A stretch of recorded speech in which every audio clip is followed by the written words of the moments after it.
if I sit back here, they can get a better rate when they throw it down. Why did you say like that? Did you say better rate? Yeah,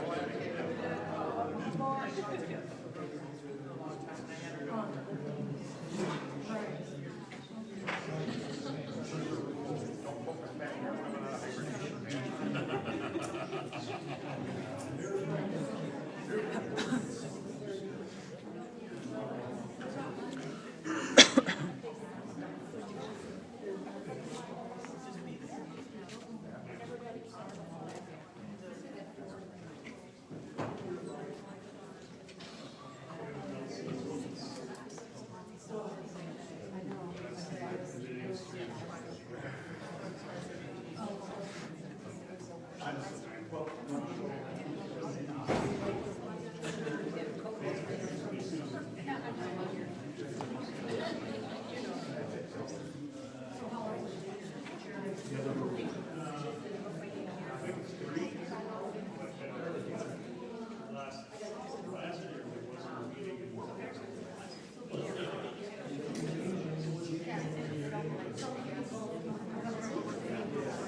We're running out of hibernation.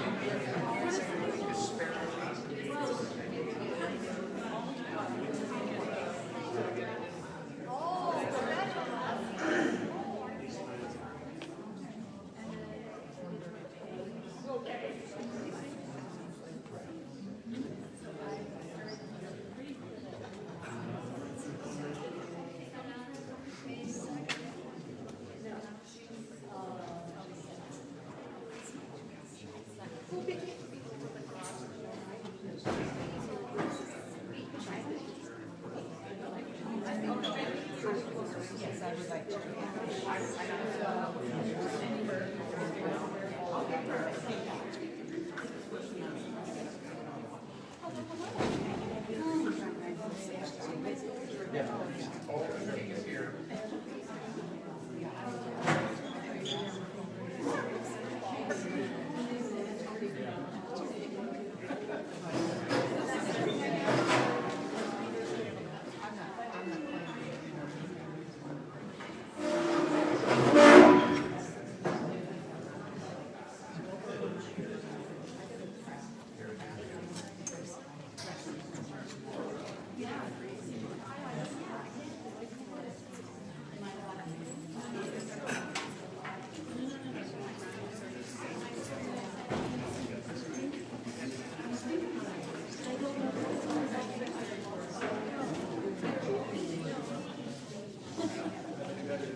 Next on the agenda, we have any additions, deletions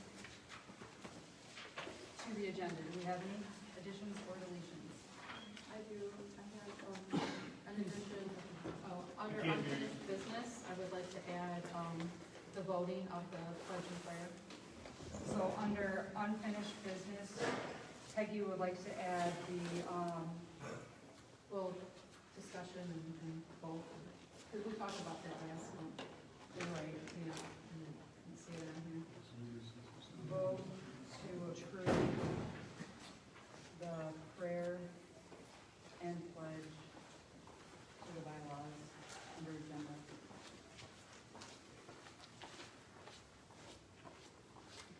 any other additions? Yes, I have one, and search committee, Search committee under new business? under new business, yes, We just want to talk about the yes, search committee or yes. the firm? Or The what? search For committee new for director. director.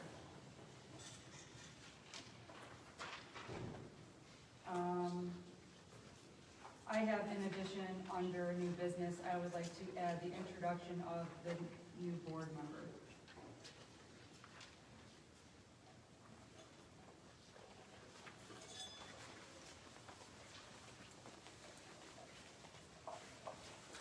Is there any other additions or deletions? I would like to, under new business, you have in here change public comment policy /F, action required.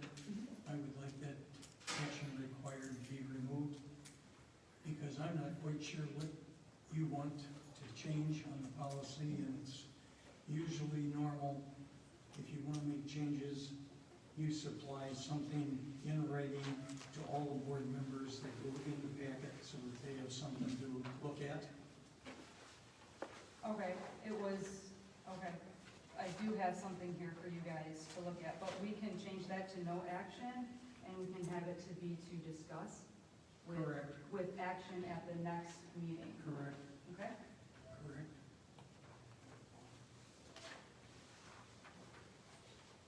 And on the adding of the pledge and prayer, I think that that should be also delayed until the next meeting. I think that we did not have a lot of time to discuss it, and I don't want to sit here and ramrod through like we did with the lawyers last year, or the last meeting. That's not the way we usually do business. Well, we can discuss it. I We mean, can brought up we can last discuss it, meeting, but I don't and- want to see a vote on it tonight. If a motion's brought, though, Yeah. there's nothing we can do with it. Did we receive the written change? Because that would be a change to the bylaws. When did we receive it? At the last meeting. How come we haven't had a copy of it to even look at? Did I send something to Kara this week? I have got nothing. No, Kara. Yep, and I forwarded it to Kari. Same with John's email from last time. I haven't seen it. That was late. Which email did you forward it to? Kari, To mine. Oh, Carrie, I'm but sorry. it did come late. I'm sorry. It I'm did sorry. come- Carrie and Carrie Sullivan. I know. You're right, it does sound same. However, I would like to see that before we make votes on it. And I don't want to see the votes tonight. Okay, all right, we can move that to the next, we will discuss it again. That's fine. We will move it to the next meeting so that everybody has a copy of the written request. If you could put that in the board packet for the next meeting, Carol? For everybody to see, it was from, who, Me, was it Carol. from Carol or was it from John? Well, I sent one, John originally next sent day. one. He sent one the next day? yeah. Okay. Then I guess have both of those requests in the board packet. So there won't be action taken on that one until everybody has all of that. Is there any more additions or deletions? Okay, so I have a motion to approve the agenda with the deletions and the additions. I'll make that motion. I have a question. Are we gonna go through 1 through 4 under the consent of agenda? Or if I approve this agenda now, will I not be able to ask questions on those 4 items? I have questions. From the previous one, then you can ask those at that time. But we're right now, we are on the additions and deletions to the agenda. Not the consent. No, we're not there yet. Also, Support. Motion carried. Next, we have motion to approve the consent agenda. I would like to make a change to the minutes of the March 20th meeting. Under 25R3.16, the attorney name is on the minutes as the Denney Group, and we need to change it to reflect the actual name of the law firm, which is Rickard, Denney, Licklider, Childers, and Bosch.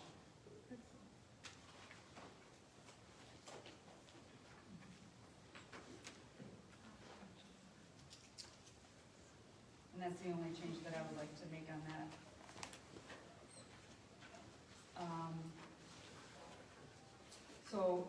Is there any questions about the financial reports, the assistant director report, or the facilities report from the last meeting? I have something from the minutes. The very last line has John DeAngelis as chair. And I just wonder why. I was just looking at Okay, we'll change. Where is that? The last thing on the minutes, the last page. yeah, Last page page. 2. What, under 25R 0306? No.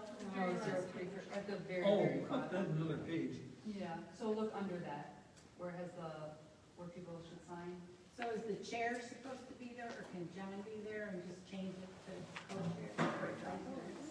No, that's just. Oh, Carrie. okay. I'll fix it. No, that should be Carrie. Yeah, that should be Should Carrie. be Carrie. That's my error. Okay. Thank you for catching that. You're welcome.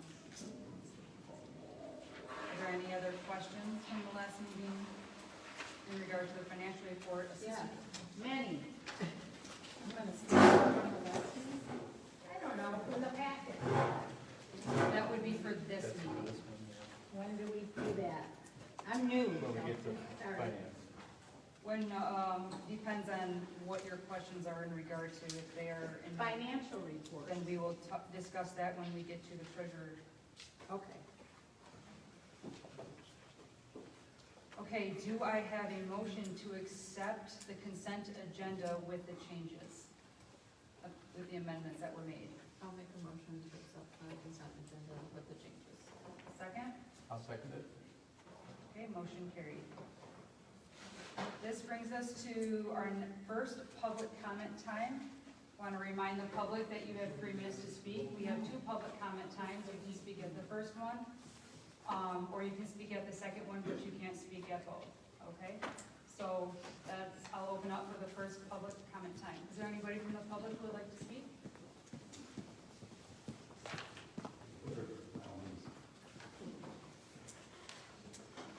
Well, I'll make it quick so you can throw me out. I missed the last vote when the new board member was appointed. But last week, Mr. DeAngelis was at the meeting, county meeting, and he told the board he was really disappointed that they had put John in the place they did. All I've got to say to you, sir, is see why you're old enough to understand what that means. You're labeled already. I have a problem with a board that is supposed to be looking out for our best interest. And I've said it before, I've seen children sitting rocking in the courthouse because they don't want to hear bad things. If somebody goes to MLive and looks up in 2018, if somebody can't take care of their own family and run things, why should they stick their nose in the business of everybody else? I refer to King's Plan, a Columbine-inspired shooting. You might want to check into who's actually looking out for your best interest. I read the public comment thing in the agenda, and the way that reads, any disparaging remarks, which means every time somebody's got a bug in their butt, gets called out, the chair can bang the gavel and send us out the door. Now, not only do you want to restrict what people can and can't read, you want to put a gag on anybody that questions. Thank you, sir, for speaking up. There's a lot of stuff going on in this county. Everybody's worried about a book. I'm old in this county. When I grew up, we had 2 teachers that as soon as their students turned 18, they married them. You had sports teams that, quote, hazed other team members. And then everybody was upset because they were going to be charged. You're worried about a book. If your kid understands that book, you should sit down with them. If your kid is small enough they don't, they shouldn't be running around in the library alone.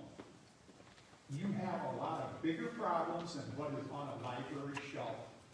Like people wanting to gag what the public says in a public meeting.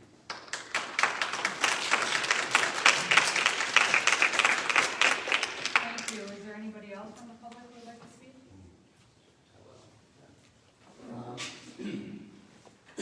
So, my understanding is that on March 18th, the President signed an executive order targeting the Institute of Museum and Library Services. Since then, funding has been cut and staff has been furloughed. My understanding is also that there will be shortfalls in some library budgets as a result because some of the grants that have been previously awarded will be rescinded. I'm wondering, at this point, it seems like it's a move that was designed to undermine the functioning and effectiveness of museums and libraries, obviously. I'm wondering if you will take a symbolic stand against that, at least today, and say that you're defending funding for libraries and museums against this executive action. I know you will not. The next question I have is if you're receiving funding from the IMLS, even indirectly through the LSTA, what are you doing to face those budget deficits? If there are budget deficits, where will the funding come from?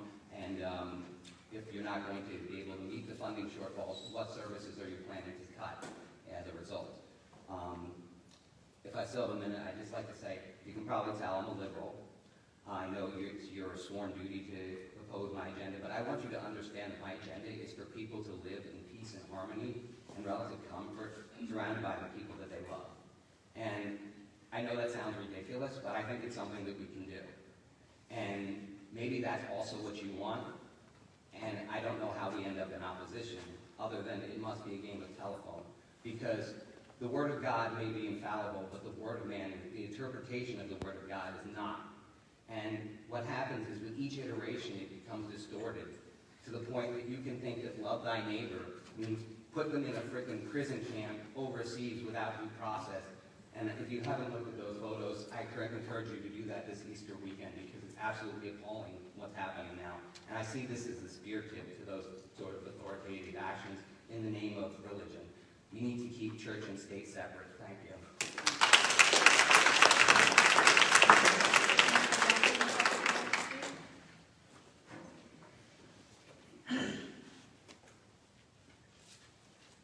Good evening. My name is Geraldine Carson. I live in Lapeer Township. I'm not sure what these 2 previous speakers were really talking about.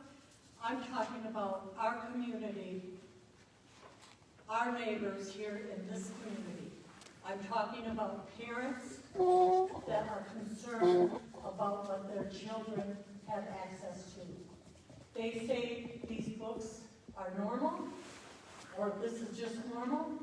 I don't think there's anything normal about things in these books, like when an adolescent, in the book, a picture of black and white of a young lady that becomes a young woman, starts her menses, and a spear stuck through her body, blood running down.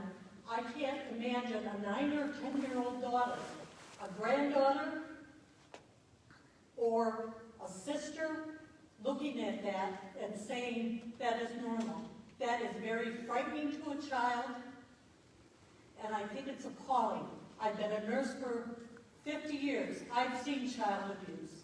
I've seen 12 and 13-year-olds deliver babies. And it's appalling that we are trying to sexually encourage our children at young ages that aren't adults to enter into oral sex, anal sex, and abnormal sex. They can learn about the body, about a male and a female, and what's normal between a male and female. I don't have a problem with. It's all this abstract, abnormal, sexual illustrations in these books. And I'm confident, and we've talked about this for 2 years, and nothing has been done about it. The previous board has done nothing. And I'm feeling confident, and with God on my side and my belief in Him, I'm trying and I feel assured that maybe we can get some resolutions. I'd like to see both sides come together, but understand that these things for 9, 10, 5, 6-year-olds that have access to is abnormal. I think you're going to see, and it's already starting, adolescent pedophiles, adolescents that maybe want to look at this illustration and say, oh, I want to try that on my little brother or my little sister or the little boy next door. This is what's going to happen. Thank you. Thank you. Is there anybody else in the public?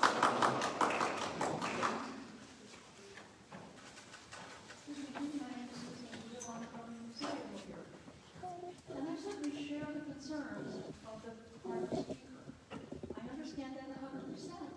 But to me, doesn't that prove that we all have a burden to be in the library with our children, to see what they're bringing home? That just, to me, supports the position that that's a parental responsibility, not the responsibility of the library. Thank you. Anybody else in the public like to speak? I wanted to first respond to Mrs. Carson. The book she's talking about is genderqueer. It's in the second story of the library in the adult nonfiction autobiography section. It's 240 pages long. A 5-year-old is not going to get this book. The book is really traumatic. She's had a traumatic life. She goes for her first pap smear, and her gynecologist rips through her hymen, and that's the spear in her heart. This is not a children's book. This is a really traumatic thing that happened to this woman that she wrote about that happens to women sometimes. It doesn't happen to all women, but if it's something like that's happened to you, you're glad to know that you're not the only one. And that's the freedom of literature, which is to put out your ideas and your experiences so other people can understand them. But I do want to talk about the issue of protecting children, because I've been accused of not caring about children on the base page book with someone in this room. I do care about children. I care about all children. And that caring is what got me involved in this conflict in the first place.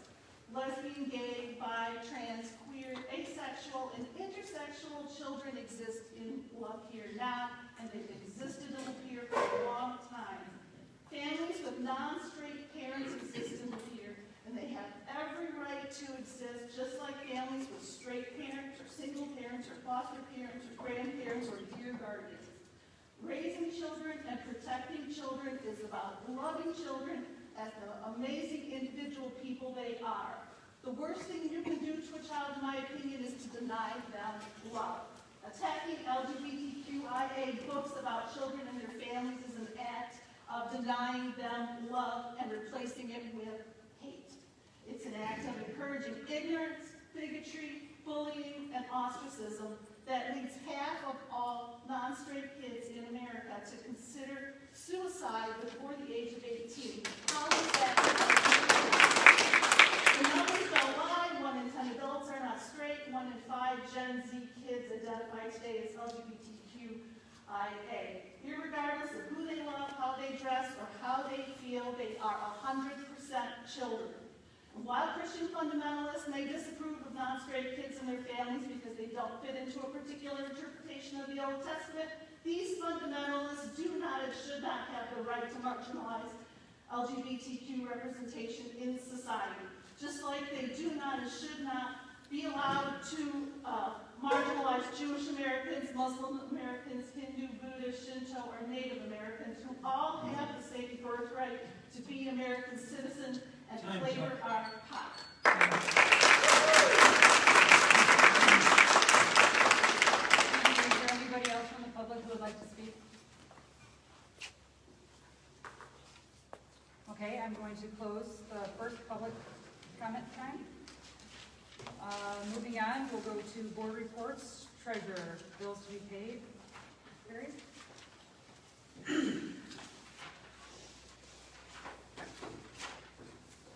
Kari and Peggy had their first look at how we audit the books for the month, so they have an idea of what I'm asking for. So I make a motion that we pay the bills. Right, I'm missing one.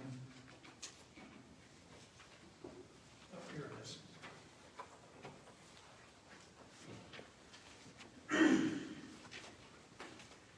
Motion to pay the bills for general checking for the dates of March 21st. This should read 2025, not 2024. Through August or April 17th, 2025. Check numbers 15610 through 15936 for a total of $37,973.23. Before there's a second, I have a lot of questions on that page, just because I don't know how it works. The third one down, Marquardt District Library, lost patron materials, $15. Can you explain? Someone didn't return their book, and it was an interloan, so we had to pay for the book. Okay, so all those on here that are lost patrons, Yes. is the same thing? That would be correct. Okay, there's Stephanie Foley, 15919 is the number. Program leader, what program is that, please? I don't have that check here, but that would be for one of the programs that was put on by the library for the kids. It could have been a magic show, it could have been any, I don't know which one that was. Can you find out for next time? I'd like to know. Carol, you can email us, we can let you know. Carol. I'm asking the treasurer though, so, I'd like him to. Well, she has all the checks, I don't have those. And then next is another program presenter, 15922, Bill Morris. Like to know what program that is, please. He's an author. I'd like a little more information, what the program's called, maybe what times it's held, stuff like that. I'm asking now, I don't think I should have to come to the office I think and ask. that's- You can write it down and let me know, please. And I think if you could just send her an email with, Those two yeah, programs. with those two, programs, and what they are, I think. Almost done. 15934, Mideastern Michigan Library Cooperative State Aid Payment, $16,095.55. Can you please explain that? State aid that we get goes to the Mideastern Michigan Library Co-op, and it goes into our account, and when we need certain monies, then we request it from the MMLC, and they send us the requested amount. We're not supposed to get the money direct from the state. It has to go through a cooperative. Sounds, it's kind of like a savings account? Yeah, kind of. We get a statement from them. We have two different types of accounts there, one that is restricted and one that we can use for whatever. Okay. So this $16,000 is in there for the year, or?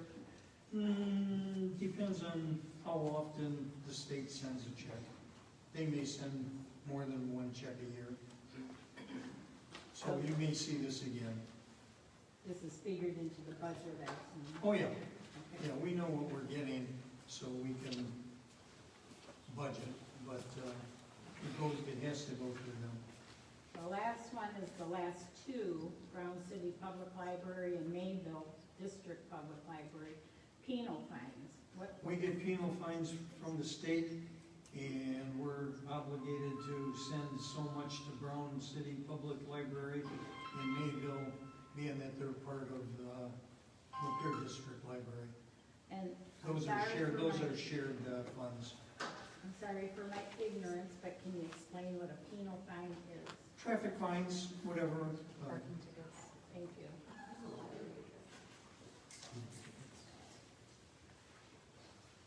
That's it. For that. Okay, so do I have a second?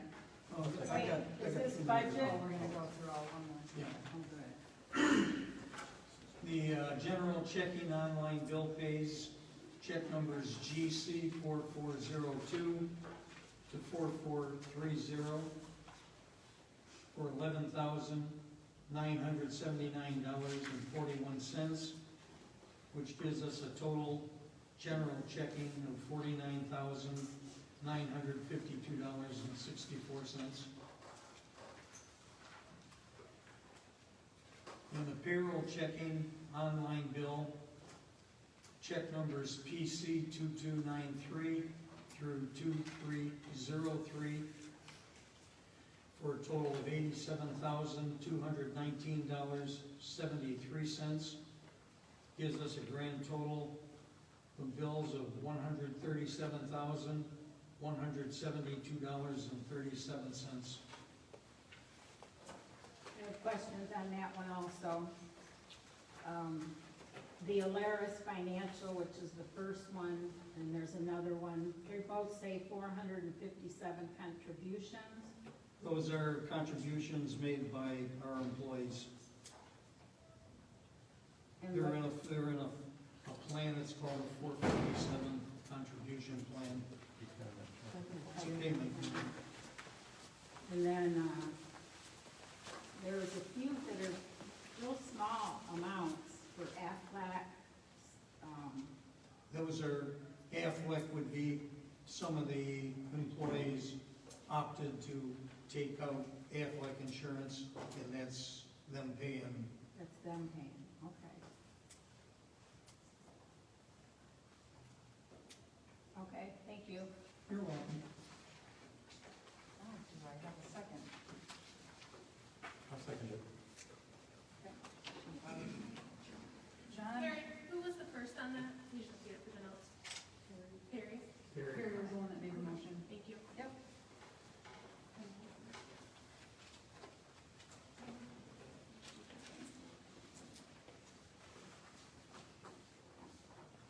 Madam Chair, you're gonna call for a vote? We haven't voted on anything Okay. yet tonight. Okay, sorry. You just said motion carried, but we Okay, haven't I'm voted on sorry, anything. I'm sorry. Okay, there's a second to, all those in favor say aye. Aye. Those opposed? Wait, Should I go back? Let's go back to the, I'm sorry, consent agenda. Do I have or all those in favor say aye? Aye. All those opposed? nay. I have questions for the budget and actuals, so are we voting on that? No, I went back because I didn't ask for a vote on the Oh. consent agenda. So are you a yes?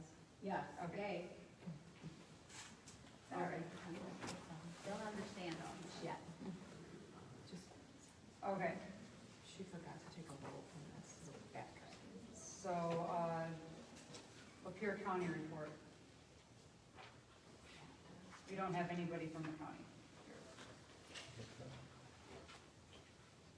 Do you want to say anything, Kevin, for the county? I have nothing to say right now. Okay. All Can I right. ask a question? Are we gonna go over the budget and actuals? That's why I said nay. No, Oh, I had questions on that. Sorry, that's why I said nay. You said nay to the Budget finance. and actuals. when we, We didn't go over that one. I'm new, so I'm kind of That's what blank. she thought we were voting on, so she said nay, because she thought we should go for all this too. I said nay because I have questions. you have, okay. If we're done with the treasurer's report, I'm not done. Is this considered part of the finance? Well, it's part of it, it's just showing you where, how Okay, much so of the why don't money we- has gone where. Right. Okay, so she has questions, so what are your questions? Okay, about 3/4 of the way down, 916.801, board per diem. Does anybody understand? Actual is $300, and it's only, the budget is $720. There's 7 board members at $30 a meeting, that's over $2,000. That's because in the 11 years, 12 years I've been on the board, nobody has ever asked for the $30 stiff. So far this year, we've had $300 that have been asked for. Okay. That's why it's actual.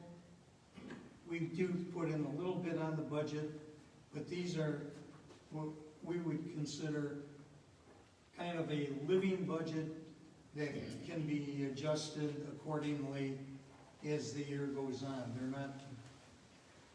They're not figures that can't be adjusted because we don't know what people are gonna do. Well, it's in the bylaws, so I'll tell you right now, I would like my per diem. There's a form to fill out, all you have to do is turn it in and go from there. You'll get paid for them. Is that with Teresa?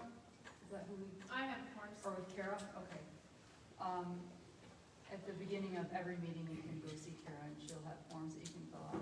I don't need it every meeting, quarterly or Okay, whatever. yeah, you can, Yeah, however you fill it out, you know, whether. Okay, and then, let's see, what else have I got? The rent and lease expenses, budget 305. Where are you at? 941.99, no, 940.000, Yeah, rent and lease, 305,953. So No, what? that's the next That's line. on That's the the next next that's the line. next line. that's Contingencies. contingencies. That's just, Well, I'm at my questions about the rent and lease. We have, how many locations? 8. We have 8 locations. We pay rent on 1 No, or 2, possibly 3. possibly 3.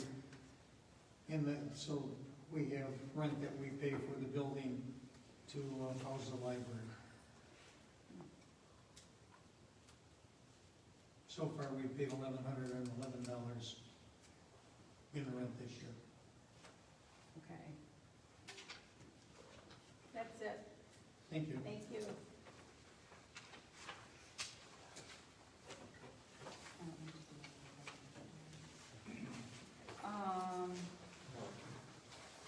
Unfinished business, let's discuss, adding prayer and pledge to the bylaws in the agenda section.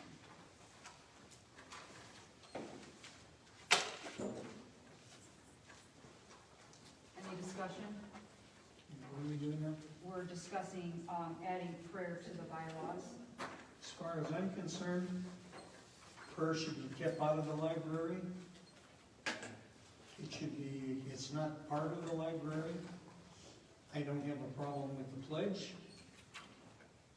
but I do have a problem with prayer because you have multiple denominations, and if you're gonna start the prayers, who's to say that the public can't come out here, whether they be a Satanist, a Muslim, or something else, and ask to have their prayers said also?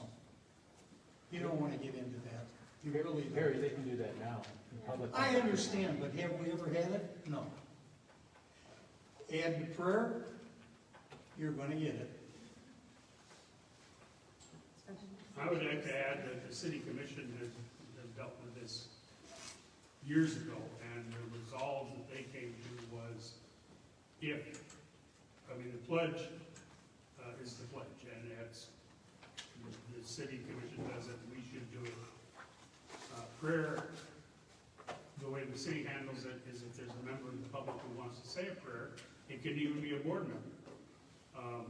Melissa Petrie at every city commission meeting begins her public comment, or in public comment, we'll start off the meeting with prayer. If we want to include prayer, that would be a reasonable workaround. But I agree with Perry that prayer to begin this meeting is inappropriate, unless it's offered by someone from the public. I know prayer is said at the county meetings, and it's never been an issue. I attend a lot of the county meetings, and it's something people can choose to partake in or not, but I don't know if there, maybe Tim could speak to if there are any legal issues that would stop us from doing this, or legally, we are allowed to do it, I would think. Legally, it's not that controversial at this point because we have two major court opinions. One, a U.S. Supreme Court opinion, and we also have a very high-level Sixth Circuit opinion from 2017, which was very unusual because right below the Supreme Court, there's the Court of Appeals. They usually have 3-judge panels. Well, this one was about a 15-judge panel, and they ruled that, in that case, that the county commission could begin their meetings with prayer. I just went to a municipal seminar for attorneys all across the state, and it was not terribly controversial, and the common understanding amongst the speaker was that it was lawful. Doesn't mean you have to do it, but at this point, the law is really not unsettled. It's really well decided. Well decided that prayer is acceptable. Yeah, that it's constitutional. In fact, the Supreme Court case was where the public prayed at the beginning of each town meeting. And the 2017 case was a case where the county commissioners themselves prayed before each meeting, and both of those were found to be constitutional. So we could, so it's safe to say that we could have a board member praise. Yeah, that was precisely the 2017 case, was one of the board members prayed before the meeting, as the meeting started. Okay. And that would be specified in the bylaws specifically? It's up to you. You wouldn't have to put it in the bylaws. You could have it as a matter of, you're setting the agenda for the meeting. If you want it in the bylaws, you probably ought to have specific language drafted that the board would vote on. I would say typically, most of that I've seen, it hasn't been in the bylaws. It's just been decided by the public body to actually allow for time for that to be done. So. I have a question. How many library boards have this as something that they do? You said most of the precedent has been like board commissioners, just asking. Yeah, I don't have a number on that. Okay. Congress Have you heard of it? Also, She's asking specifically about the libraries. Say it again, I didn't hear. Congress is a number on libraries. Thank you. I was gonna save this for the end for my comment, but since we're discussing it now, I'll read this. The intention of separating church and state that Thomas Jefferson wrote to the Danbury Baptist Association in response to their letter written to him was that there would not be an establishment of religion, a national religion everyone had to adhere to, but the state government was to be separate from the church or religion, and the government could not prohibit the people's free exercise of whatever religion they wanted to believe in. The phrase separation of church and state came about to keep the state government out of the church. The colonists had fled Great Britain because of the tyranny they were living under. This included a national religion that everyone was expected to adhere to. We're not asking that here. You don't have to adhere to it.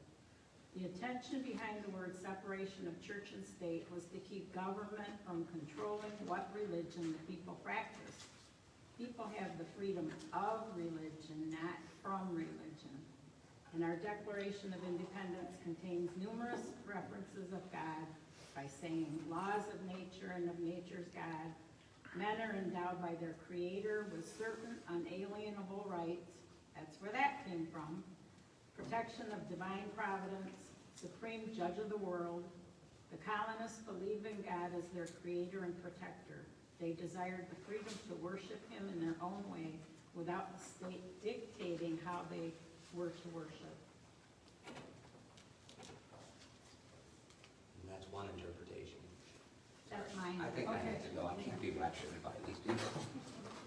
I'm sorry. Okay, is there any more discussion? I'd like to make a motion that we add prayer and we add the pledge at our next meeting, at the beginning of our next meeting. I'll support. What was the motion? They add prayer and the pledge at the beginning of our next meeting. I thought we said we This was gonna be for discussion only, John. We were not gonna do a motion tonight, we were gonna have discussion. It's next meeting. You do have a right to make a motion, and now there is a motion on the floor. Here we go. We're gonna just bulldog everything through again. What more needs to be said? Pardon? If you have anything else to say, we can discuss more. No, it's not a matter of discussion. This is our board meeting. This is the board meeting. This is not a matter of, do you need more discussion? At the beginning of the meeting, we said that this would be With no action. done, no action tonight, and it would be done at the May meeting. Unless somebody made a motion. is what I- No, we didn't say that. We said it would be done at the next meeting. So we had discussion last month, and we have a discussion this month. Do you anticipate that it's gonna change from, We will just I mean? vote on it at the next meeting, like we said we would do at the beginning of this meeting. I would not be supportive of a motion to deal with both of these issues in the same motion. To me, the pledge and prayer are two different motions. We can set. I would be willing to discuss that, but not tonight at the next meeting. Two separate motions. We do still have a motion on the floor, so. Yeah, support. It And was it has improperly been put forward. Yes. So unless you want to rescind that, we will have I'd to like take a roll vote. call. You want a roll call vote? Yes. Okay. Carol? I vote yes. Yes. Yes. Yes. Very- Wait a minute, I'm confused. We're voting on both of them together? That's the motion that was on the floor. That's the motion you Not made. rescinded. I can't take it off the floor once it's out there. Because you can't do your job. Thank you. And that was This last, is not a that time was for last week's personal motion. attack. Or Following last month. the rules, Motion. I can't I'm take it sorry. off. I can't take it off. It's not. I'm sorry, but you can control him. And you know what we said at the beginning of the meeting? You should tell him he should remove his motion and bring it up at the next meeting. Harry, I'd do that if it changed anything at all. Pardon? I'm gonna say. If that would change anything at all, It doesn't matter. Folks, Mr. DeAngelis is her lap dog. Sorry. She's gonna push it through no matter what. Time to They go. don't know what they're doing. Bye. What did you Thanks, what sir. did you call it? I heard what was said at the beginning of the meeting.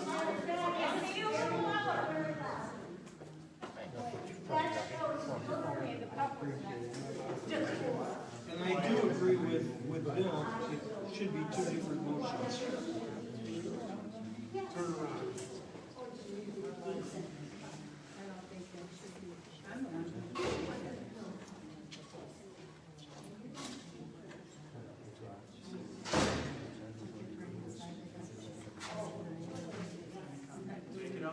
So the motion, the agenda was already approved for it to be discussion only.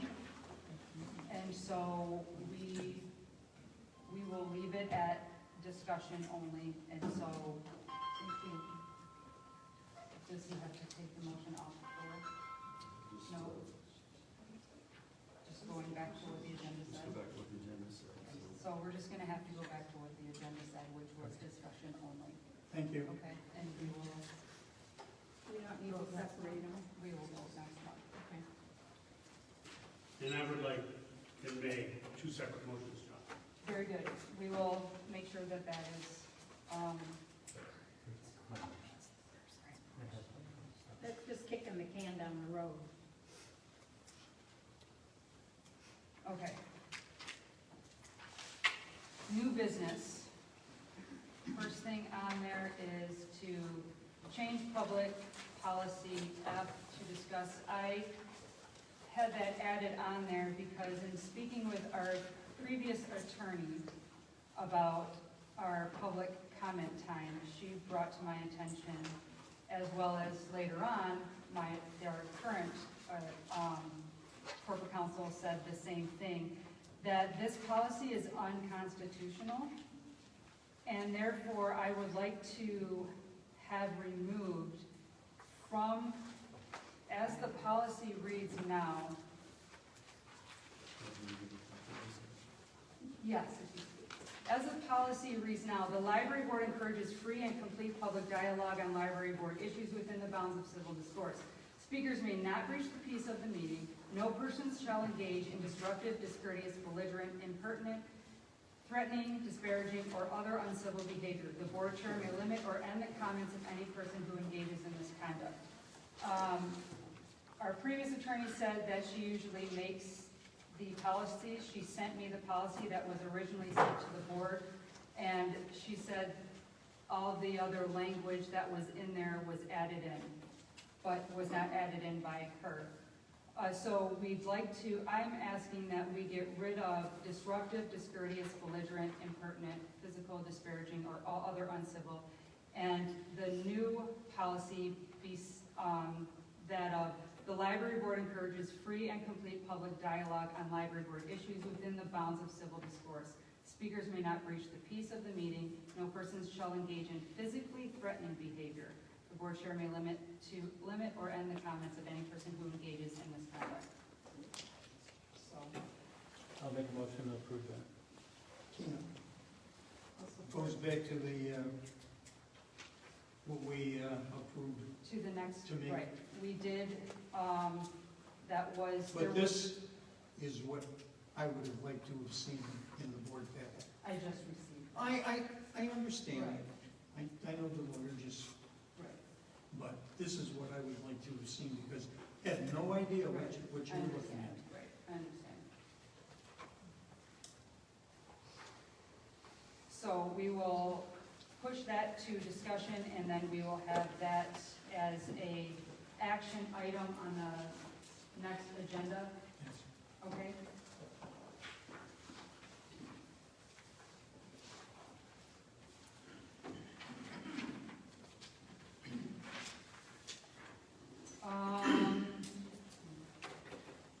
Next, I would like to do the introduction of the new board member.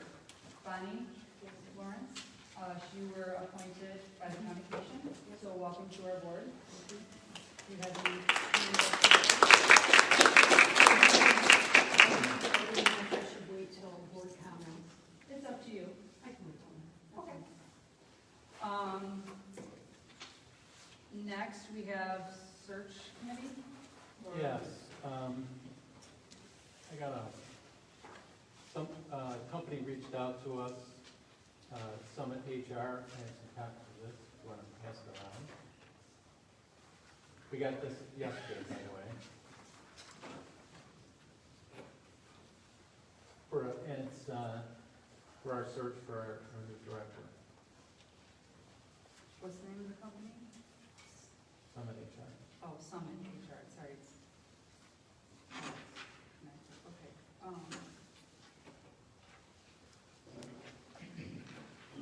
And they reached out to you? They did. They're a California-based company, but they do a lot of business in Michigan, all over the country.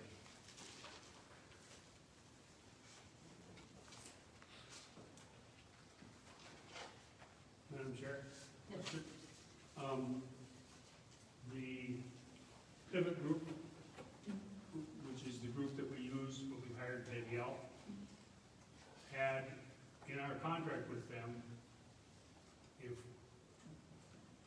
director does not last 1 year, then Pivot will conduct an entirely new search of charge. Okay, So I think that should be put into the hopper here somewhere. sure, absolutely. Okay. Okay, so this, so that's an option, is the pivot firm, or pivot group, I should say. They will do it at no charge to find another director. The fee for This firm is $6,500, $6,500. which is very reasonable, in my opinion. How much, again, was the pivot group? Pivot group was under 9,000. A couple of the other larger groups were in the vicinity of $30,000 to conduct an executive search for us. Okay. Well, that firm found us a director that only lasted 7 months, so I'm kind of inclined to give someone else a chance.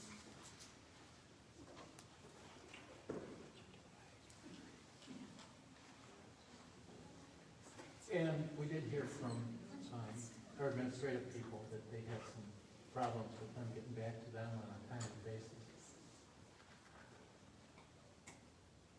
Who, Pivot? Yeah, On what? getting back This to, is the first I've heard of it. pardon me? This is the first I've heard of it. Yeah, well, it came up when we were talking about, them with our I'm sorry. administrative people.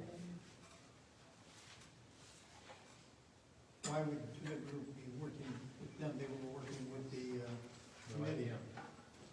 No idea, I'm just telling you what they said to me. Yeah. Can you tell us who they were?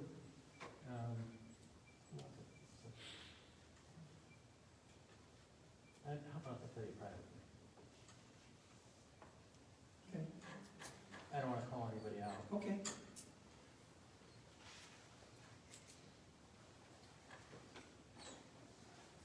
Okay, so, any more discussion on that? Do you think you're gonna have a recommendation for the May meeting? Yes. A Okay. recommendation for a Recommendation. search firm? Yeah. Okay. Yeah, we need to get going on this. It puts a lot of pressure on the staff without a director. I'm sorry, what did you say? What's recommended? If we're gonna have a recommendation, if the search committee, well, I don't think you'll have a recommendation, you'll show us a couple of firms that we can choose from.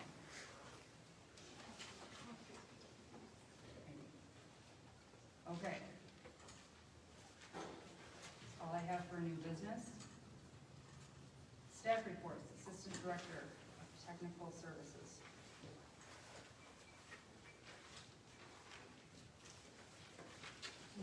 Any questions? Carol, Any questions on the third one, or? do you guys have any questions about her? Yeah, I do under the projects, still in contact with Collection HQ to finalize what information they need. Yep. And then, Is that the question? oh, yeah, I'm wondering what is that all about, the collection? Danielle shared that at the February, before, we were working on it last year too. Collection HQ is for, I think we talked about that. I'll have to get the specifics. It's a service that's going to tell us what checks out and what doesn't, so the branches and departments will know what to be from the collection. I can't hear. Oh, I'm sorry, she couldn't hear you very well. So it's a service that's gonna tell us what patrons are checking in and checking out, and so branches will know what to weed. Oh, okay. Okay, thank you. Any more questions?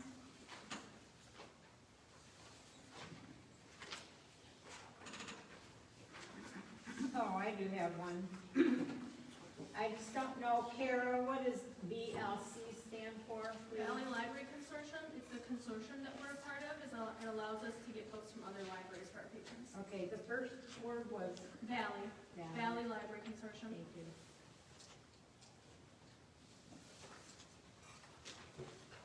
Okay, any more questions?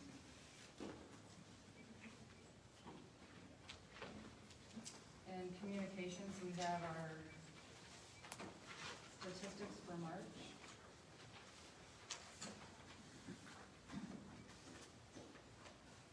Any questions on that?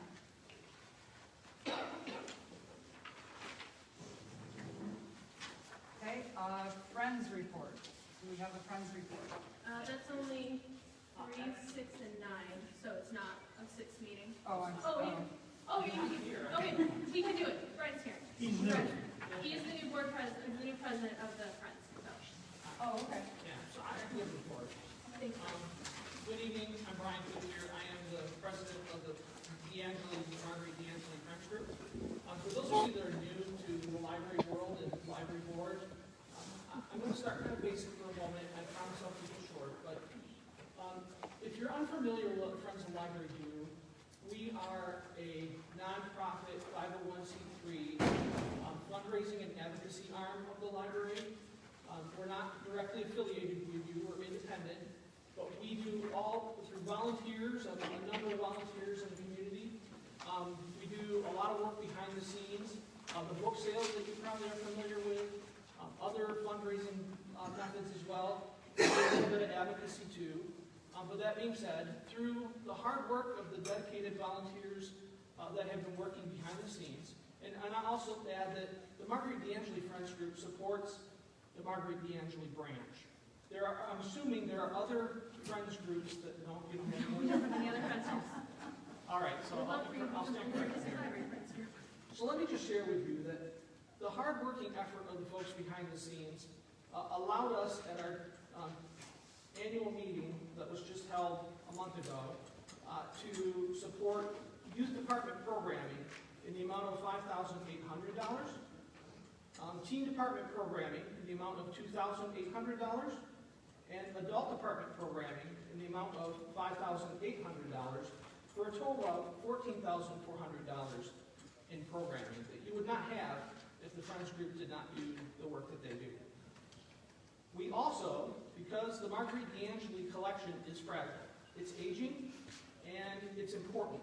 It's a piece of our history. It is the namesake of the library. We have earmarked $20,000 for ongoing care and restoration to the DeAngelis archives, her artwork, and her artifacts. So we will continue to do that. We have pleasure in doing that. We enjoy making sure that in these days when budgeting is cut in many different areas from federal level and even some state level at times, that we provide, you give us the cake and we'll ice the cake. You give us the ice cream and we'll put the sprinkles and the whipped cream and the cherry on top. So we are a group that does a whole lot of fundraising for this library, and I just hope that we can continue to have that positive relationship and continue to do great things together. So thank you. Thank you.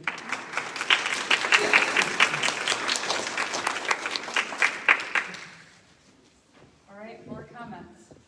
Any board members like to speak? Yeah, I want to let the board members know that at the last board meeting, I was approached by Matt Henry. He is the executive director of the Child Advocacy Center here in Lapeer. He invited us to come for a tour of the building and to learn more about the agency. And so I was wondering if any other board members would be interested in doing that with me. I would.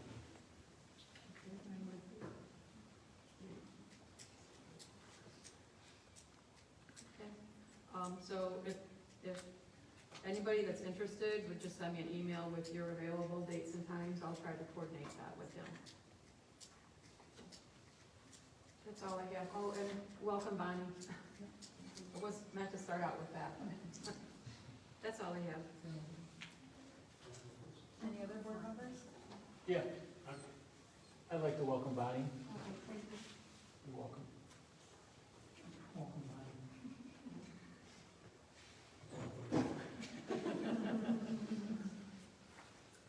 I've got a couple of comments I'd like to make, Chair. With respect to the search for a new executive director, Mr. DeAngelis was quoted in the Lapeer County Tribune as pretty much indicating that Mike Womack, the city manager, was responsible for all of that. And I just want to set the record straight. In fact, Mr. DeAngelis made the motion to hire LDL Board. Mike Womack did not do it. When we began the executive search, I put together an ad hoc committee of people that I thought would be helpful in searching for a new executive director. Terry, you and John had been on the board for all of about 3 months.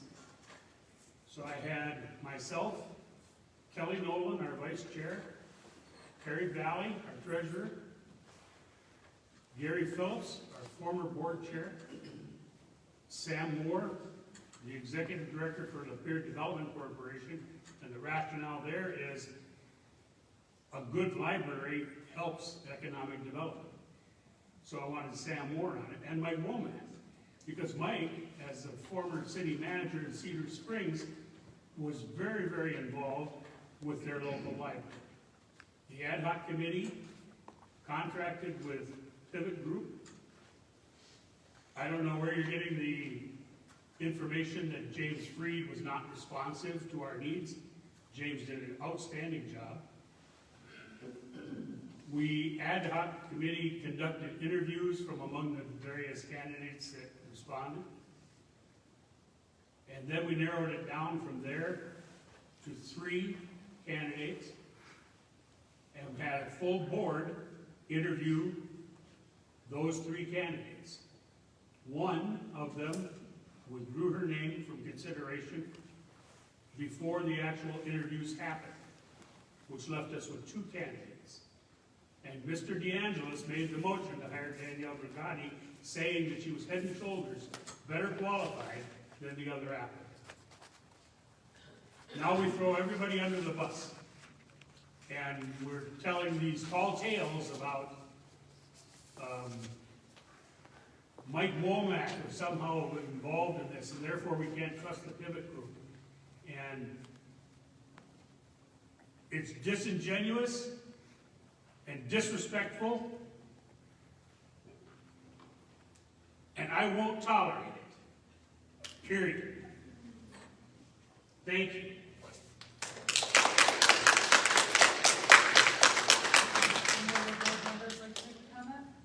I just wanted to give just a little blurb, just introduce myself to the public and to the board members. I'm Bonnie Lawrence. I'm the newest member of the Lapeer District Library Board. I just want to introduce myself, give you a little of my background. I grew up in southwestern Michigan.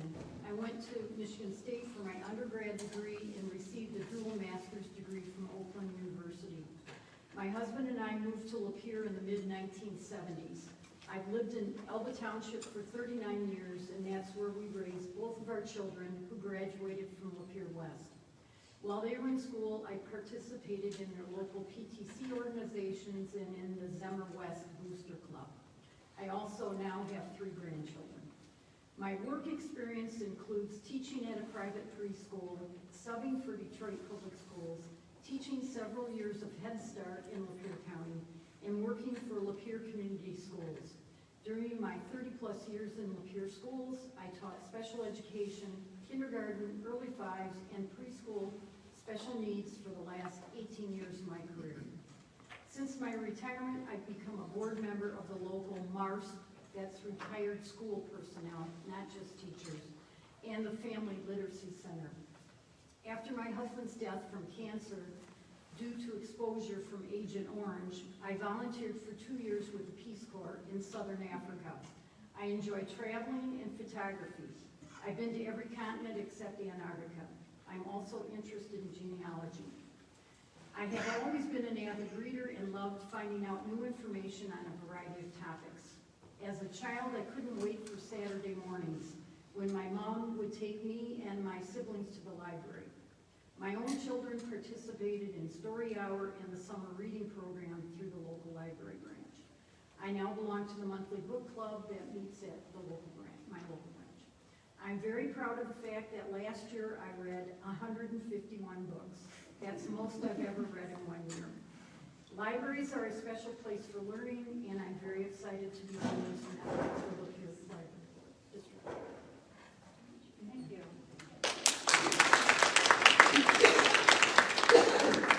Any other board members? Okay. Takes us to the MMLC report. There's no report from the MMLC at this time. Thank you. Brings us to our next public comment time. If you spoke in the first one, you can't speak in the second one, and you're allowed 3 minutes. Is there anybody from the public that would like to speak? Oh, Jean. So a couple meetings ago, I talked about Christianity and some commandments that I saw some folks, in my opinion, break on their way to getting these board seats. But today I'm going to talk about ethics. Because there's some very problematic things ethically going on, particularly over on this side of the table. John DeAngelis a week ago at the county commissioner meeting called Bonnie Lawrence a progressive Democrat and someone who believes children see all books, or should see all books in the library with absolutely no restrictions. I'm not sure how you would know that, Mr. DeAngelis, and I find it very unethical that you would start a relationship with a fellow board member that way, or even say those things without solid proof, or her telling you that. And so, gosh, that's just a really problematic thing to say. Peggy Brotzke often ends these meetings and makes her comments about how she will talk to us and she will tell us things and let's have a conversation, a respectful conversation. I approached her and asked her if she had a hand in writing a flyer. I just said, hey, I'm just asking, have you written this or not? She said, I'm not going to talk to you, you can email me, and she refused twice. I was just giving her a chance to say, because I have it was on her Facebook page. She promoted the flyer, so I wanted to know if she wrote it or not wrote it, that kind of thing. But really the biggest, most glaring issue right now is with the Kohlmans. So, board chair, Kari Kohlman. We know that, well, the Kari and Tom Kohlman Facebook account, as discussed last month, doxing. Putting a woman's name there and her phone number and saying, hey, this is how she feels. You call her and let her know how you feel about how she feels. It's very inappropriate. That happened in 2023. But right after the last board meeting, an article appeared on the website, the Lapeer County Tribune website, by Tom Kohlman, talking about a lot of things here. I wouldn't call it journalism at all, and I took a lot of journalism classes. But what's so interesting is that within this article embedded are ads for the Michigan Storage Barn business, which is their business, okay? And they certainly have connections to the newspaper, or the website that calls itself a newspaper. I don't know if they still own it or not. But this is a financial connection to creating controversy here. You know who else has ads in here? Kevin Nicely's, Bullfrogs, and Lake Inn. So that is just really, really odd behavior, and Scott McMahon writes some of these articles, and he's got a Substack that people can subscribe to. Just ethically, if you stroke more controversy here in Lapeer about these issues, you get more clicks on your website, you get more advertisers. But what's so interesting is last night I went to verify some of these articles yet again and see if any of them had changed, and they were gone, the website's gone. Another really interesting thing. I'm sorry. A picture was copied from another website. Thank you. Any other?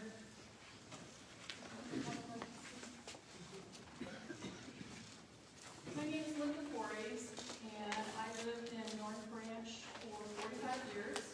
I am a retired public school teacher and was president of the North Branch Teachers Association for several years. This is the first time that I have been to a library board meeting, and I'm just specifically concerned in regards to the appropriateness and the use of Robert's rules. Right at the beginning of the meeting, I noticed that you had changed your agenda, which is allowed, but then in the middle of the meeting, you tried to change it again after you had approved that you were just going to discuss something. Robert's rules is very specific in regards to how you run your meetings. I understand that there is a lot of discourse amongst this group, and I wish you all the luck in the world to try to settle things. However, following proper procedure is very, very important to be able to do what you are supposed to be doing. Thank you.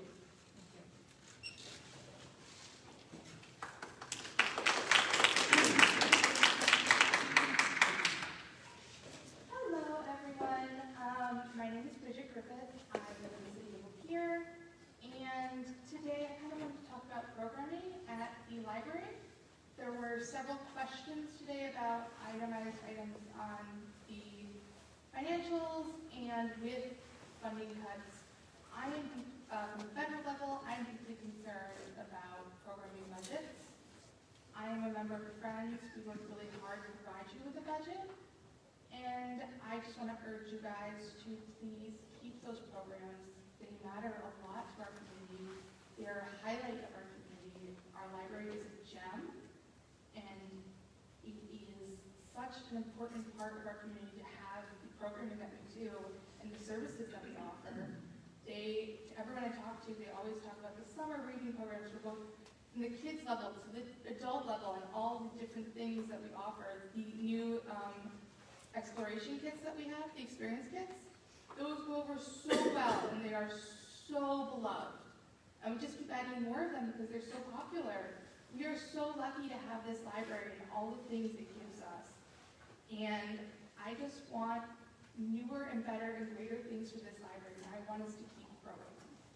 So let's do that, and let's not threaten it. So please keep the budget and don't cut it. Thank you.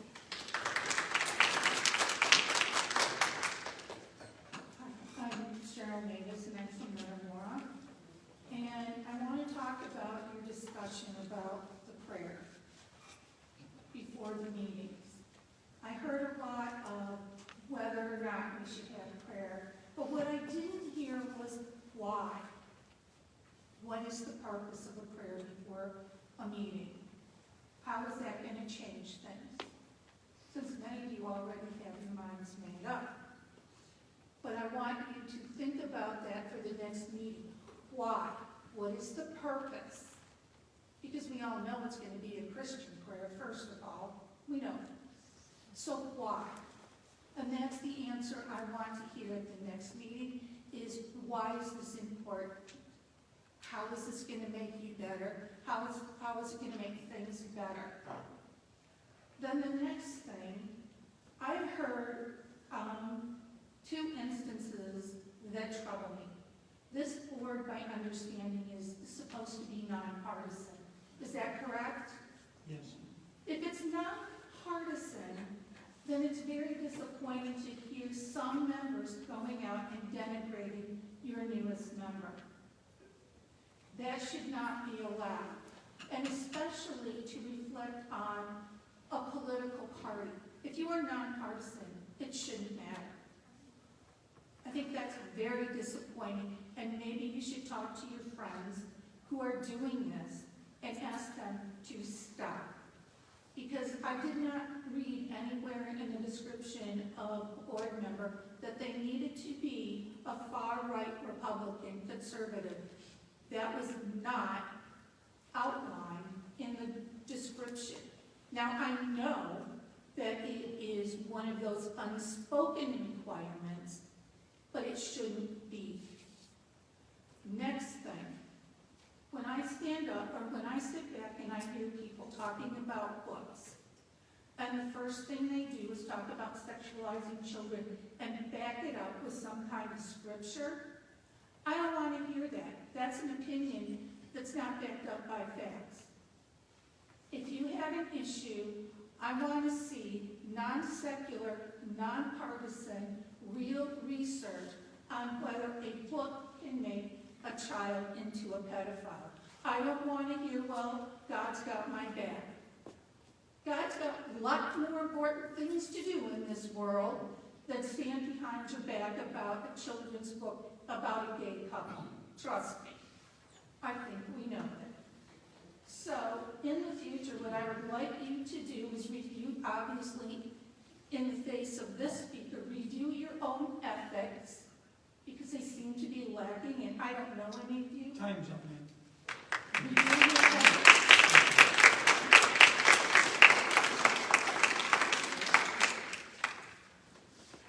My name is Shirley Tomzak.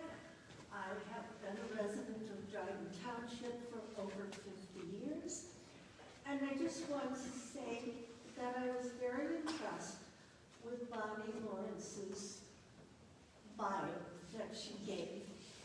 And I haven't heard the bios of other board members, but I just want to say that the fact that she has been a teacher, she has worked with special needs children, she has traveled the world, she loves books, and she's being dismissed by several of the people on the board as a liberal Democrat. Oh, I can't think of a worse thing.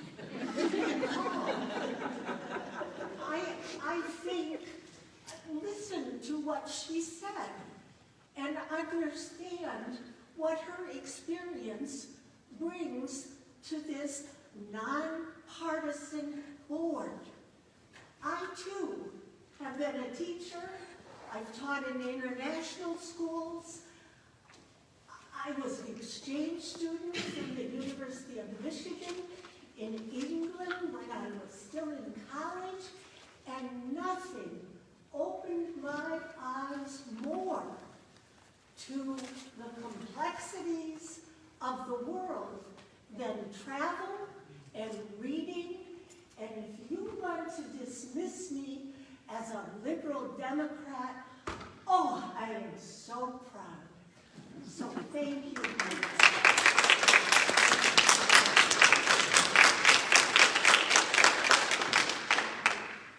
Good evening, Madam Chair. There's one thing that really concerns me, it's not this board. One thing that really concerns me in the library world is the proposed defunding of IMLS, or the Institute of Museum and Library Services. I don't know how well versed y'all are on this topic. With the chair's permission, I can get your assistant director some documentation. She can share it with you. Because I know you're very new at this, many of you. And I know that you're not as well versed in libraries as some folks in this room. So I will just share with you the importance. Key component here that might check a box that you'll understand. $4.7 million, roughly $5 million. That is what, with defunding IMLS, that is what will be taken away from the state library, the Library of Michigan budget. Why is that money critical?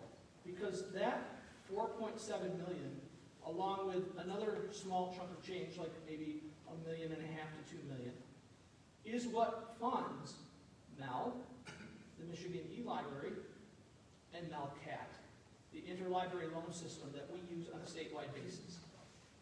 If MEL and MELCAT go away, it's like taking the library back to the 80s. Seriously. I mean, the efficiency that we have in this interlibrary loan system is amazing.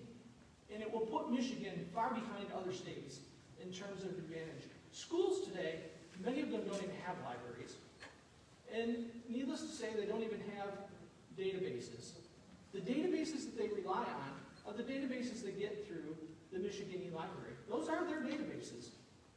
If we lose this funding, we lose a lot of things. And this library can't afford these databases. Another component, this board needs training, serious training. There are organizations at the state level that will help you understand your roles and your responsibility as trustees of the library. There's also a retired trustee who has been in the library industry for decades, Shirley Bursma. She's from the west side of the state. She She was a trustee at Kent District Library, one of the largest library systems in the state, highly respected. I already had a conversation with her, and she will be very happy to come and help you. She doesn't charge, but maybe a stipend for travel. But I'm telling you, she is an expert in what you do. She's done it for years. And other libraries bring her in all over the state. If you're seriously interested in solving this problem, please reach out to me or reach out to your assistant director. She can reach out to me if you want to use that avenue. And I will get her the information on how to contact Shirley. Because whether it's Shirley or another organization at the state level, you need help.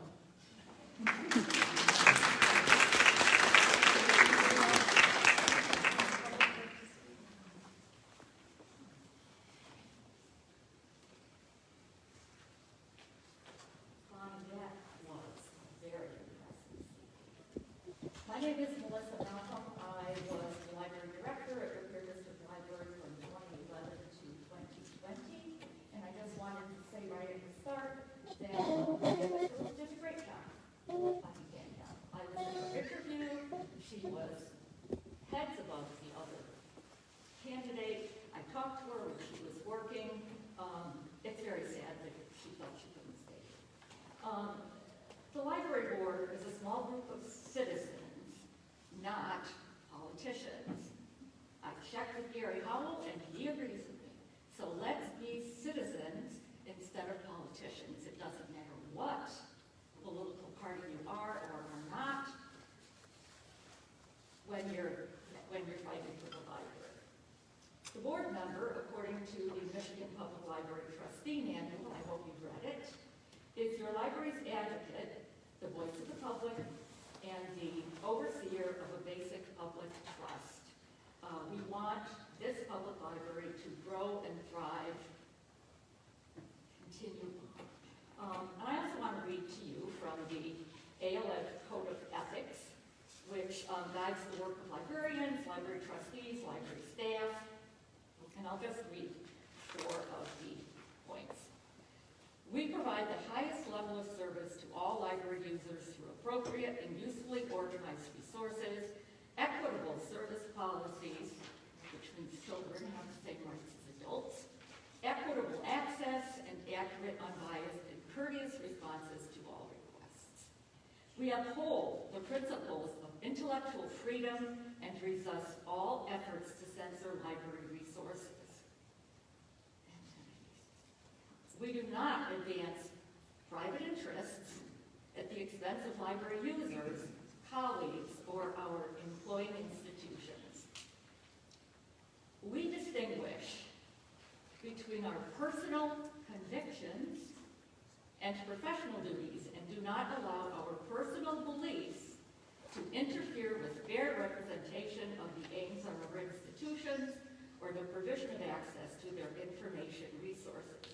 Which means that if you want a library at home that is safe for a 10-year-old, have it at home. It is not your job to decide that a public library should be that restrictive. It's just not. And the last thing I want to say, and I agree with Brian, that I would recommend training so that you all understand what your job entails. And if you don't know what an item is on the checks that are being paid or whatever, go into the library office and talk to the person who pays the bills. Thanks.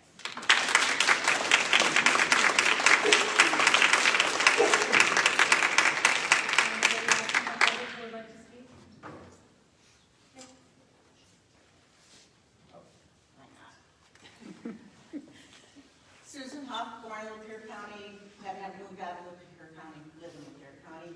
Kari, thank you very much for appreciating that you had an unconstitutional public comment policy, and the board for recognizing that and changing that so we don't have to fight about that. The prayer policy, the establishment clause, the cases that Mr. Denney mentioned there, I'm assuming is Tom Grease v. Elwing, is a Supreme Court case. One of the things specifically that the Supreme Court said about that case was they relied heavily on the town's non-discriminatory policy in that it would allow anyone who wished to lead the town in prayer before the meetings to do so, not just Christian ministers. That was one of the reasons that ruling was made. If you're going to have prayer, you need a policy. You need a prayer policy. You need to say who's going to say the prayer, because if one of these board members is standing up and asking us to stand, then you are therefore directing us to participate in this. And if it's only you guys and it's only Christian prayer, then I do think we have a problem. So we need a policy that allows people to ask to offer the prayer for the group, not during public comment. Anyone should be able to offer the prayer for the board. If this is truly a bylaws amendment, every one of you should have read your bylaws. There are only 6 friggin' pages, for heaven's sakes. And Mr. Denney should have told you that it says very clearly to vote on an amendment, it must have been provided in writing at the previous meeting. You didn't have it in your board packet. It wasn't provided in writing, so nobody should have been talking about voting on it today if you are truly making an amendment. Peggy Brotzke, one of the things when she was appointed that she said she would do is answer questions for the public, and she accused the prior person who had her seat of not doing so. I think Peggy understands a little better now, because I have very respectfully emailed her about public comments she's made referring to books that are supposedly in our library that she doesn't name the titles. I've asked her for the titles. She will not give them to me. She sent me a very respectful email after 3 requests saying, I'm sorry, I can't give them to you. Same thing with Scott McMahon, our county commissioner, who throws out, there's these terrible books in our library. He gave me an article to look at. He linked me to an article in the Lapeer County Tribune. I tried to follow the link. It doesn't exist. So people, if you're going to be casting stones, please make sure that you're willing to say what kind of stone you're casting. I wanted to read from Danielle's resignation letter today. I may have used up all my time, so I'll read really fast and get as far as I can. Oh, next time. We'll hear it next time. I will give my time so she You can't do that. You can't, no, I'm No, It's on my phone if you don't mind timing. I'm not going to read it. The most important part is this paragraph throughout my career, and feel free to make it bigger. Throughout my career, I've had the privilege of working alongside dedicated professionals and collaborative boards that value mutual respect, intellectual freedom, and ethical leadership. I have never been expected to work at the mercy of anyone, nor do I intend to start now. As Maya Angelou wisely said, when someone shows you who they are, believe them. And I believe your choice of words was no accident. Consequently, I have chosen to accept a position with an organization whose culture most closely aligns with my professional values and ethics. And this was from the resignation, the submitted resignation of Probably can't see it. Danielle Brigatti, the former director. the former director. Thank you very much for that. Is it time for you to say? Does anybody want me to read anything else? Anybody else in the public who would like to speak? how about if you plan on just getting there? All right, I'm going to close public comment time. I need a motion to adjourn the meeting. I'll make a motion to adjourn the meeting. I'll second it. All those in favor say aye. Aye. All those opposed? Motion carried, meeting adjourned.